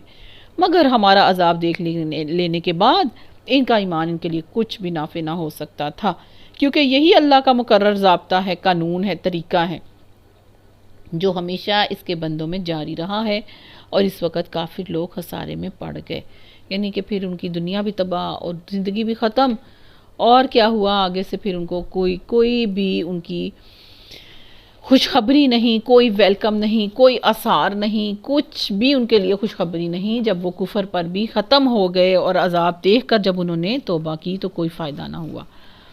اللہ مجھے اور آپ کو توفیق دے اس پیاری سی صورت کو، مومن کے اس کریکٹر کو سمجھنے کی اور عمل صالح کرنے کی۔ اللہ تعالیٰ مجھے اور آپ کو ان خوش بخت لوگوں میں شامل فرمائے جن کے والدین، ازواج اور ذریات میں سے سب جنت الفردوس میں اکٹھے ہو کے اپنے دل اور آنکھوں کو ٹھنڈک کا سبب جو بنیں گے انشاءاللہ۔ اللہ تعالیٰ فرشتوں کی ساری دعائیں میرے اور آپ کے حق میں مومن اللہ تعالیٰ مجھے اور آپ کو بنائے اور ان کا دعاؤں کا حقدار بنائے۔ اللہ مجھے اور آپ کو قرآن کے مطابق زندگی گزارنے کی توفیق دے، آمین۔ آگے ہے جی سورت حامیم سجدہ، بڑی خوبصورت صورت ہے، اور اس کا دوسرا نام سورہ فصلت ہے۔ یعنی قرآن کے اندر نا آپ کو کچھ صورتیں ایسی ہیں جن کے دو دو نام ہیں نا، تو یہ حامیم سجدہ کے نام سے بھی آپ کو قرآن پاک کے انڈیکس میں ملے گی، اور سورہ فصلت کے نام سے بھی ملے گی، ٹھیک ہے، دونوں کا، یعنی یہ ایک ہی سورت نمبر 41 جس کے دو نام ہیں۔ اس کو ہم شروع کرتے ہیں اللہ کے نام سے۔ معتبر روایات کی رو سے اس کا زمانہ نزول حضرت حمزہ رضی اللہ تعالیٰ عنہ کے ایمان لانے کے بعد اور حضرت عمر رضی اللہ تعالیٰ عنہ کے ایمان لانے سے پہلے کا ہے، ٹھیک ہے۔ تو اس کا جو ٹاپک ہے اس کے اندر عتبہ کی گفتگو کے جواب میں جو تقریر اللہ تعالیٰ کی طرف سے نازل ہوئی، اس میں ان بےہودہ باتوں کی طرف سے سرے سے کوئی التفات نہیں کیا گیا، کوئی توجہ ہی نہیں دی گئی جو اس نے نبی پاک صلی اللہ علیہ وسلم سے کہیں تھیں۔ اس لیے جو کچھ اس نے کہا تھا وہ دراصل حضور صلی اللہ علیہ وسلم کی نیت اور آپ صلی اللہ علیہ وسلم کی عقل پر حملہ تھا۔ اس کی ساری باتوں کے پیچھے ایک ہی مفروضہ تھا کہ حضور صلی اللہ علیہ وسلم کے نبی اور قرآن کے وحی ہونے کا تو بہرحال کوئی امکان نہیں، ٹھیک ہے، اور اس دعوت کا جو محرک ہے یا تو وہ مال ہے یا دولت ہے یا حکومت اقتدار حاصل کرنے کا جذبہ ہے، یہ عتبہ نے جب سوچا تھا تو، یا پھر معاذ اللہ معاذ اللہ معاذ اللہ آپ صلی اللہ علیہ وسلم کی یعنی سوچ سمجھ عقل کے بارے میں وہ بات کرتا تھا، تو پہلی صورت میں وہ آپ صلی اللہ علیہ وسلم سے سودے بازی کرنا چاہتا تھا، تو یعنی کہ یہ ساری باتیں اس کے اندر تھیں۔ پیارے نبی صلی اللہ علیہ وسلم کے قدیم ترین جو سیرت نگار ہیں محمد بن اسحاق اور مشہور تابعی محمد بن کعب القرظی، ان کے حوالے سے قصہ نقل کیا جاتا ہے کہ ایک دفعہ قریش کے کچھ سردار مسجد حرام میں محفل جمائے ہوئے تھے، آپ صلی اللہ علیہ وسلم تنہا تشریف رکھتے تھے، آپ صلی اللہ علیہ وسلم ایک گوشے میں، ایک کونے میں مسجد کے نا۔ تو یہ وہ زمانہ تھا جب حضرت حمزہ رضی اللہ تعالیٰ عنہ ایمان لا چکے تھے، اور قریش کے لوگ مسلمانوں کی جمعیت میں روز افزوں جو اضافہ ہو رہا تھا وہ دیکھ دیکھ کر پریشان ہو رہے تھے۔ اس موقع پر عتبہ بن ربیعہ ابو سفیان کا جو خسر تھا، اس نے سرداران قریش سے کہا کہ صاحبو اگر آپ لوگ پسند کریں تو میں جا کر محمد صلی اللہ علیہ وسلم سے بات کروں اور ان کے سامنے چند تجویزیں رکھتا ہوں، شاید کہ وہ ان میں سے کسی کو مان لیں اور ہم بھی اسے قبول کر لیں اور اس طرح وہ ہماری مخالفت سے باز آ جائیں۔ سب حاضرین نے کہا کہ ٹھیک ہے تم جاؤ۔ عتبہ جو ہے وہ اٹھ کر نبی پاک صلی اللہ علیہ وسلم کے پاس جا کر بیٹھ گیا۔ آپ صلی اللہ علیہ وسلم اس کی طرف متوجہ ہوئے تو اس نے کہا کہ بھتیجے، تم اپنے قوم میں اپنے نسب اور خاندان کے اعتبار سے جو حیثیت رکھتے ہو وہ تمہیں معلوم ہی ہے، مگر تم اپنی قوم پر ایک بڑی مصیبت لے کر آئے ہو۔ تم نے جماعت میں تفرقہ ڈال دیا ہے، ساری قوم کو بیوقوف ٹھہرایا ہے، قوم کے دین کو بھی اس کے معبودوں کی برائی کی ہے اور ایسی باتیں کرنے لگ گئے ہو جن کے معنی یہ ہیں کہ ہم سب کے باپ دادا کافر تھے۔ اب ذرا میری بات غور سے سنو، میں تمہیں کچھ تجویزیں دیتا ہوں، ان پر غور کرو، شاید کہ ان میں سے تم کسی کو قبول کر لو۔ پیارے نبی صلی اللہ علیہ وسلم نے فرمایا، ابو الولید آپ کہیں، میں سن رہا ہوں۔ اس نے کہا بھتیجے، یہ کام جو تم نے شروع کیا ہے، اس سے اگر تمہارا مقصد مال حاصل کرنا ہے تو ہم سب مل کر تمہیں کچھ عطا کرتے ہیں، اتنا کچھ دیتے ہیں کہ سب سے زیادہ مالدار مکہ میں تم ہو جاؤ گے۔ اگر اس سے اپنی بڑائی چاہتے ہو تو ہم تمہیں سردار بنا لیتے ہیں، کسی معاملے کا فیصلہ تمہارے بغیر نہیں کیا کریں گے۔ اگر تم بادشاہ بننا چاہتے ہو تو ہم تمہیں اپنا بادشاہ بنا لیتے ہیں، اور اگر تم پر کوئی جن آتا ہے جسے تم خود دفع کرنے پر قادر ہی نہیں ہو تو ہم بہترین طبیب بلوا کر اپنے خرچ پر ہی تمہارا علاج کرواتے ہیں۔ عتبہ یہ باتیں کرتا رہا اور حضور صلی اللہ علیہ وسلم خاموش سنتے رہے۔ جب آپ صلی اللہ علیہ وسلم نے فرمایا کہ ابو الولید آپ کو جو کچھ کہنا تھا آپ کہہ چکے؟ اس نے کہا ہاں۔ آپ صلی اللہ علیہ وسلم نے فرمایا کہ اچھا اب تم میری بات سنو۔ اس کے بعد آپ صلی اللہ علیہ وسلم نے بسم اللہ الرحمن الرحیم پڑھ کر اسی سورت کی تلاوت شروع کر دی۔ عتبہ اپنے دونوں ہاتھ پیچھے زمین پر ٹیکے غور سے سنتا رہا۔ آیت سجدہ آیت نمبر 38 پر پہنچ کر آپ صلی اللہ علیہ وسلم نے سجدہ کیا، پھر سر اٹھا کر فرمایا کہ اے ابو الولید، میرا جواب آپ نے سن لیا، اب آپ جانیں اور آپ کا کام۔ عتبہ اٹھ کر سرداران قریش کی مجلس پر پہنچا۔ لوگوں نے دور سے اس کو آتے ہوئے دیکھ کر کہا کہ اللہ کی قسم عتبہ کا چہرہ بدلا ہوا ہے، یہ وہ صورت ہی نہیں ہے جسے لے کر وہ گیا تھا۔ پھر جب وہ آ کر بیٹھا تو لوگوں نے کہا کیا سن کر آئے ہو؟ اس نے کہا بخدا میں نے ایسا کلام سنا ہے کہ کبھی اس سے پہلے نہیں سنا تھا، خدا کی قسم نہ یہ شعر ہے، نہ یہ جادو ہے، نہ یہ کہانت ہے۔ اے سرداران قریش میری بات مان لو اور اس شخص کو اس کے حال پر ہی چھوڑ دو۔ میں سمجھتا ہوں کہ یہ کلام کچھ رنگ لا کر ہی رہے گا۔ فرض کرو اگر عرب اس پر غالب آ گئے تو اپنے بھائی کے خلاف ہاتھ اٹھانے سے تم بچ جاؤ گے اور دوسرے اس سے خود ہی نمٹ لیں گے، لیکن اگر وہ عرب پر غالب آ گیا تو اس کی بادشاہی تمہاری بادشاہی اور اس کی عزت تمہاری عزت ہوگی۔ سرداران قریش اس کی یہ بات سن کر بول اٹھے، ولید کے ابا، آخر اس کا جادو تم پر بھی چل گیا؟ عتبہ نے کہا میری جو رائے تھی وہ میں نے تمہیں بتا دی ہے، اب تمہارا جو چیز چاہے کرتے رہو۔ ٹھیک ہے، اب آپ دیکھیں کہ جب نبی پاک صلی اللہ علیہ وسلم نے تلاوت کرتے ہوئے سجدے میں پہنچے نا، تو پہلے تو عتبہ نے بے اختیار آپ صلی اللہ علیہ وسلم کے منہ پر ہاتھ، جب یہ اس آیت پہ پہنچے کہ فَإِنْ عَارِضُوا فَقُلْ أَنذَرْتُمْ صَاعِقَةً مِثْلَ صَاعِقَةِ عَادٍ وَثَمُودَ، کہ اب اگر یہ لوگ منہ موڑتے ہیں تو ان سے کہہ دو کہ میں تمہیں عاد اور سمود کے عذاب جیسے ایک اچانک ٹوٹ پڑنے والے عذاب سے ڈراتا ہوں۔ اس آیت پر پیارے نبی صاحب پہنچے تو عتبہ نے بے اختیار آپ صلی اللہ علیہ وسلم کے منہ پر ہاتھ رکھ دیا اور کہا کہ اللہ کے لیے اپنی قوم پر رحم کرو۔ بعد میں اس نے سرداران قریش کے سامنے اپنی اس فعل کی وجہ یہ بیان کی کہ آپ لوگ جانتے ہیں کہ محمد صلی اللہ علیہ وسلم زبان سے جو بھی بات نکلتی ہے وہ پوری ہو کر ہی رہتی ہے، اس لیے میں ڈر گیا تھا کہ کہیں ہم پر عذاب ہی نہ نازل ہو جائے۔ ٹھیک ہے، تو یہ وہ سارا اس میں ٹاپک ہے اور سارا اس میں جواب ہے۔ ٹھیک ہے، تو اللہ تعالیٰ اس جو پھر قیامت کا منظر ہے، پھر جہنم کا منظر ہے، پھر اللہ کی پناہ، اللہ تعالیٰ ان خوفناک مناظر سے مجھے آپ کو بچائے، آمین۔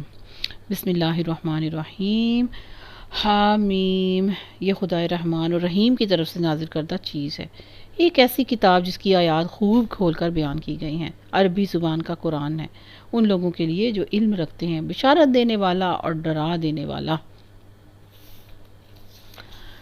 مگر ان لوگوں میں سے اکثر نے اس سے روگردانی کی اور وہ سن کر نہیں دیتے۔ کہتے ہیں جس چیز کی طرف تو ہمیں بلا رہا ہے اس کے لیے ہمارے دلوں پر غلاف چڑھے ہوئے ہیں، ہمارے کان بہرے ہو گئے ہیں اور ہمارے اور تمہارے درمیان ایک پردہ حائل ہو گیا ہے۔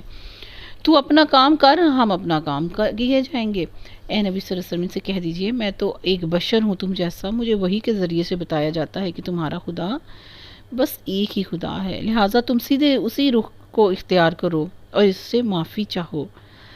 تباہی ہے ان مشرکوں کے لیے جو زکوٰۃ نہیں دیتے اور آخرت کے منکر ہیں۔ رہے وہ لوگ جنہوں نے مان لیا اور نیک عمل کیے، ان کے لیے یقیناً ایسا اجر ہے جس کا سلسلہ کبھی ٹوٹنے والا نہیں ہے۔ اے نبی صلی اللہ علیہ وسلم ان سے کہہ دیجئے کیا تم اس خدا سے کفر کرتے ہو اور دوسروں کو اس کا ہمسر ٹھہراتے ہو جس نے زمین کو 2 دنوں میں بنا دیا؟ وہی تو ساری جہاں والوں کا رب ہے۔ اس نے زمین کو وجود میں لانے کے بعد اوپر سے اس پر پہاڑ جما دیے اور اس پر برکتیں رکھ دیں اور اس کے اندر سب مانگنے والوں کے لیے ہر ایک کی طلب اور حاجت کے مطابق ٹھیک اندازے سے خوراک کا سامان مہیا کر دیا۔ یہ سب کام 4 دن میں ہو گئے، سبحان اللہ۔ پھر وہی آسمان کی طرف متوجہ ہوا، اور وہ آسمان اس وقت محض دھواں تھا۔ اس نے آسمان اور زمین سے کہا، حکم کیا، وجود میں آ جاؤ، خواہ تم چاہو یا نہ چاہو۔ دونوں نے کہا ہم آ گئے فرما برداروں کی طرح۔ تب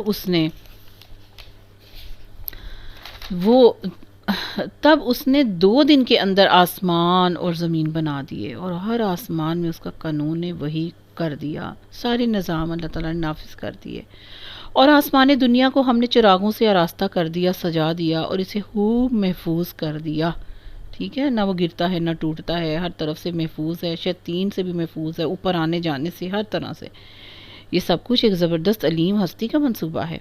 اب اگر یہ لوگ منہ موڑتے ہیں تو ان سے کہہ دو کہ میں تم کو اسی طرح کے ایک اچانک ٹوٹ پڑنے والے عذاب سے ڈراتا ہوں جیسا عاد اور سمود پر نازل ہوا، جب خدا کے رسول اس کے پاس آگے اور پیچھے اور ہر طرف سے آئے اور ان نے سمجھایا کہ اللہ کے سوا کسی کی بندگی نہ کرو، تو انہوں نے کہا کہ ہمارا رب چاہتا تو فرشتے بھیجتا، لہٰذا ہم اس بات کو نہیں مانتے جس کے لیے تم بھیجے گئے ہو۔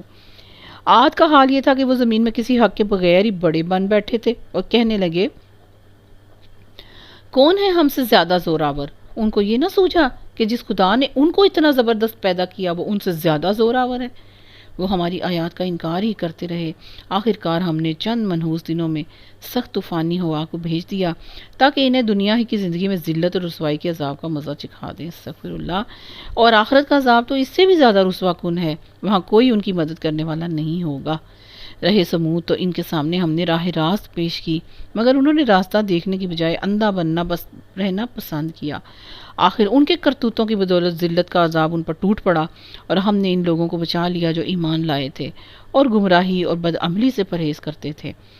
اور ذرا اس وقت خیال کرو جب اللہ کے یہ دشمن دوزخ کی طرف جانے کے لیے گھیر کر لائے جائیں گے، ان کے اگلوں کو پچھلوں کے آنے تک روک کر رکھا جائے گا، یعنی ایک جگہ پہ اکٹھا کیا جائے گا۔ پھر جب سب وہاں ایک ہی جگہ پہنچ جائیں گے تو ان کے کان اور ان کی آنکھیں اور ان کے جسم کی کھالیں ان پر گواہی دیں گی کہ وہ دنیا میں کیا کچھ کرتے رہے ہیں۔ وہ اپنے جسم کی کھالوں سے کہیں گے کہ تم نے ہمارے خلاف گواہی کیوں دی؟ وہ جواب دیں گے ہمیں اسی خدا نے گویائی دی ہے جس نے ہر چیز کو گویا کیا، بولنے والا بنایا۔ اسی نے تم کو پہلی مرتبہ پیدا کیا تھا اور اب اسی کی طرف تم واپس لائے جا رہے ہو۔ تم دنیا میں جرائم کرتے وقت جب چھپتے تھے تو تمہیں یہ خیال نہیں آتا تھا کہ کبھی تمہارے اپنے کان اور آنکھیں اور تمہاری جسم کی کھالیں تم پر گواہی دیں گی، بلکہ تم نے تو یہ سمجھا تھا کہ تمہارے بہت سے اعمال کی اللہ کو بھی خبر نہیں ہے۔ تمہارا یہی گمان جو تم نے اپنے رب کے ساتھ کیا تمہیں لے ڈوبا اور اسی کی بدولت تم خسارے میں پڑ گئے۔ یعنی اب دیکھیں گے جلد، آنکھیں، کان، یہ سب کچھ انسان کے ساتھ مخاطب ہے، اور اس کی اصل میں بات بتا رہے ہیں کہ تم نے یہ سمجھ رکھا تھا اس لیے آج تم خسارے میں پڑ گئے ہو۔ اس حالت میں وہ صبر کریں یا اب نہ کریں، آخر آگ میں ہی ان کا ٹھکانہ ہے، اور اگر رجوع کا موقع چاہیں گے تو کوئی موقع نہیں دیا جائے گا۔ ہم نے ان پر ایسے ساتھی مسلط کر دیے تھے، شیاطین جنوں انس ایسے مسلط کر دیے تھے جو انہیں آگے پیچھے ہر چیز نو خوشنما بنا کر دکھاتے تھے۔ آخر کار ان پر بھی وہی فیصلہ عذاب چسپاں ہو کر رہا جو ان سے پہلے گزرے ہوئے جنوں اور انسانوں کے گروہوں پر چسپاں ہو چکا تھا۔ یقیناً وہ خسارے میں رہ جانے والے تھے۔ یہ منکرین حق کہتے ہیں کہ اس قرآن کو ہرگز نہ سنو، اور جب یہ سنایا جائے تو اس میں خلل ڈالو، شاید کہ اس طرح تم غالب آ جاؤ۔ ان کافروں کو ہم سخت عذاب کا مزہ چکھا کر رہیں گے، اور جو بدترین حرکات یہ کرتے رہے ہیں ان کا پورا پورا بدلہ انہیں دیں گے، اور وہ دوزخ ہے جو اللہ کے دشمنوں کو بدلے میں ملے گی، اسی میں وہ ہمیشہ ہمیشہ ان کا گھر ہوگا۔ یہ ہے سزا اس جرم کی کہ وہ ہماری آیات کا انکار کرتے رہے۔ وہاں یہ کافر کہیں گے کہ اے ہمارے رب، ذرا ہمیں دکھا تو دے ان جنوں اور انسانوں کو جنہوں نے ہمیں گمراہ کیا تھا، ہم انہیں اپنے پاؤں کے تلے رونڈ ڈالیں گے تاکہ وہ خوب ذلیل و خوار ہوں۔ جن لوگوں نے کہا کہ اللہ ہمارا رب ہے اور پھر وہ اس پر ثابت قدم رہے ساری زندگی، یقیناً ان پر فرشتے نازل ہوتے ہیں، دنیا میں بھی، موت کے وقت بھی اور آخرت میں بھی، اور ان سے کہتے ہیں کہ نہ ڈرو، نہ غم کرو، اور خوش ہو جاؤ اس جنت کی بشارت سے جس کا تم سے وعدہ کیا گیا ہے۔ ہم اس دنیا کی زندگی میں بھی تمہارے ساتھی ہیں، اور آخرت میں بھی، وہاں جو کچھ تم چاہو گے آخرت میں تمہیں ملے گا، اور ہر چیز جس کی تم تمنا کرو گے وہ تمہاری ہوگی۔ یہ ہے سامان ضیافت اسی ہستی کی طرف سے جو غفور رحیم ہے۔ سبحان اللہ۔ ربنا جعلنا منہم، آمین۔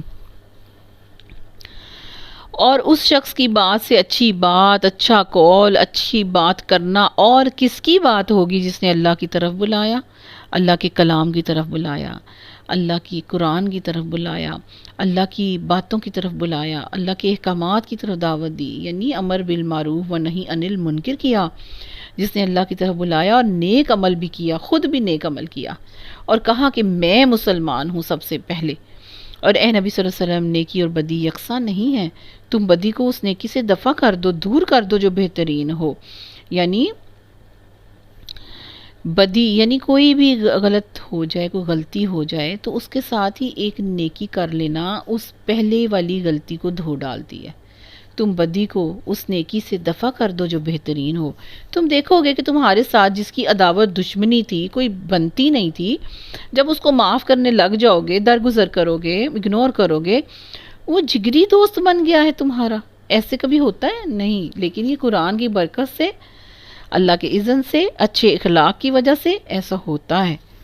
یہ صفت تو نصیب نہیں ہوتی مگر ان لوگوں کو جو صبر کرتے ہیں، ہر برائی کے بدلے میں اچھا عمل پیش کرتے ہیں، تو ایسی خوش نصیبی صرف انہی کو ملتی ہے جو صبر کرنے والے ہوتے ہیں، اور یہ مقام حاصل نہیں ہوتا مگر ان لوگوں کو ہی ہوتا ہے جو بڑے نصیبے والے ہیں۔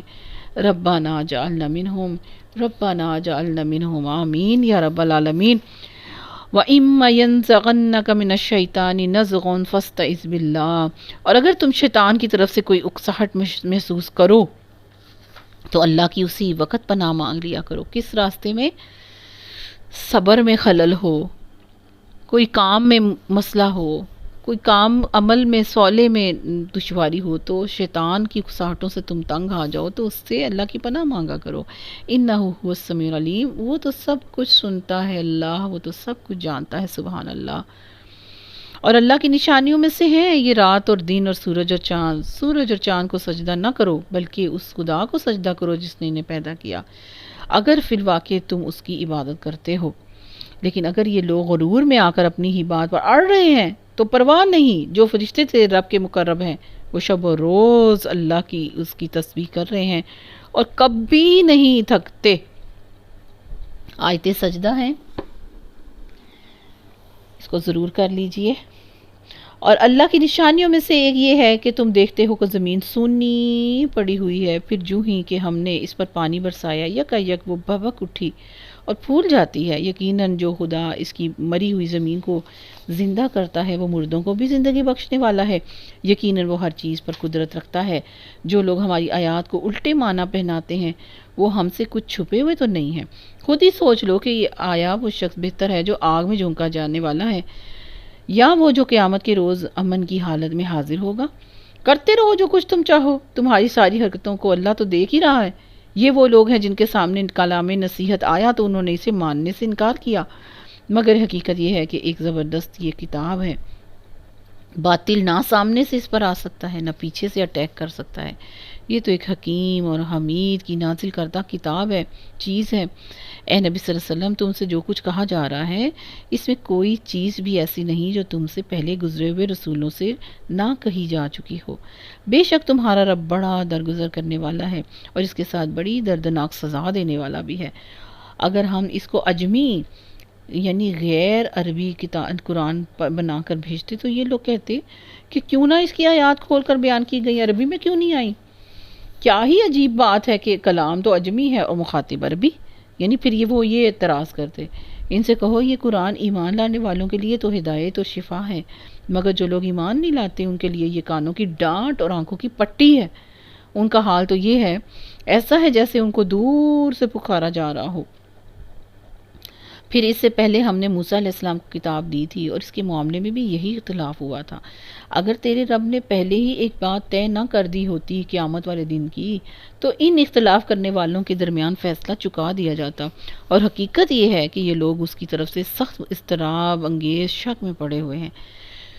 من عمل صالحا فلنفسه ومن اساء فعليها وما ربك بالظلام للعبید۔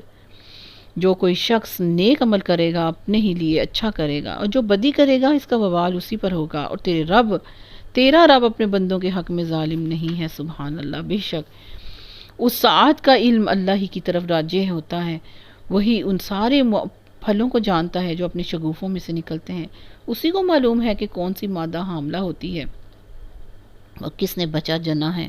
پھر جس روز وہ ان لوگوں کو پکار کر کہے گا کہ کہاں ہے میرے وہ شریک، یہ کہیں گے ہم عرض کر چکے ہیں، آج ہم میں سے کوئی اس کی گواہی دینے والا نہیں ہے۔ یعنی اتنی دفعہ ان سے یہ سوال ہوگا کہاں ہے تمہارے شریک، اور اب یہاں پر کہہ رہے ہیں ہم عرض کر چکے ہیں کہ آج ہم میں سے کوئی اس کی گواہی دینے والا نہیں ہے۔ ہاں، اس وقت وہ سارے معبود ان سے گم ہو جائیں گے جنہیں یہ اس سے پہلے پکارتے تھے، اور یہ لوگ سمجھ لیں گے کہ ان کے لیے اب کوئی جائے پناہ نہیں۔ انسان کبھی بھلائی کی دعا مانگتے نہیں تھکتا، اور جب کوئی آفت اس پہ آ جاتی ہے تو مایوس و دل شکستہ ہو جاتا ہے، مگر جوں ہی کہ سخت وقت گزر جانے کے بعد ہم اسے اپنی رحمت کا مزہ چکھاتے ہیں، یہ کہتا ہے میں اسی کا مستحق ہوں اور میں نہیں سمجھتا کہ قیامت کبھی آئے گی، لیکن اگر واقعی میں اپنے رب کی طرف پلٹایا گیا تو وہاں بھی مزے ہی کروں گا۔ حالانکہ کفر کرنے والوں کو تو لازماً ہم بتا کر ہی رہیں گے کہ وہ کیا کر کے آئے ہیں، اور انہیں ہم بڑے گندے عذاب کا مزہ چکھائیں گے۔ استغفر اللہ۔ انسان کو جب ہم نعمت دیتے ہیں تو وہ منہ پھیرتا ہے، اکڑ جاتا ہے، اور جب اسے کوئی آفت چھو جاتی ہے تو لمبی چوڑی دعائیں کرنے لگتا ہے۔ بے شک ایسے ہی ہوتا ہے۔ اے نبی صلی اللہ علیہ وسلم سے کہہ دو، کبھی تم نے یہ سوچا ہے کہ اگر واقعی یہ قرآن اللہ کی طرف سے ہوا اور تم اس کا انکار کرتے رہے تو اس شخص سے بڑھ کر بھٹکا ہوا اور کون ہوگا جو اس کی مخالفت میں دور تک نکل گیا ہو؟ یعنی اس اینگل سے بھی تو سوچو نا، بڑے تم عقل مند ہو، دوسروں کو جو بے وقوف کہہ رہے ہو، تو اس اینگل سے بھی ذرا سوچو، اگر یہ سچا ہوا تو پھر کیا ہوگا؟ ان قریب ہم ان کو اپنی نشانیاں آفاق میں بھی دکھائیں گے اور ان کے اپنے نفس میں بھی دکھائیں گے، یہاں تک کہ ان پر یہ بات کھل جائے گی کہ یہ قرآن واقعی برحق ہے، سچ ہے۔ کیا یہ بات کافی نہیں ہے کہ تیرا رب ہر چیز کا شاہد ہے؟ بے شک آگاہ رہو، یہ لوگ اپنے رب کی ملاقات میں اصل میں شک رکھتے ہیں، سن رکھو کہ وہ ہر چیز پر محیط ہے۔ الا انہم فی مریۃ من لقاء ربہم الا انہ بکل شیء محیط۔ بے شک اللہ تعالیٰ ہر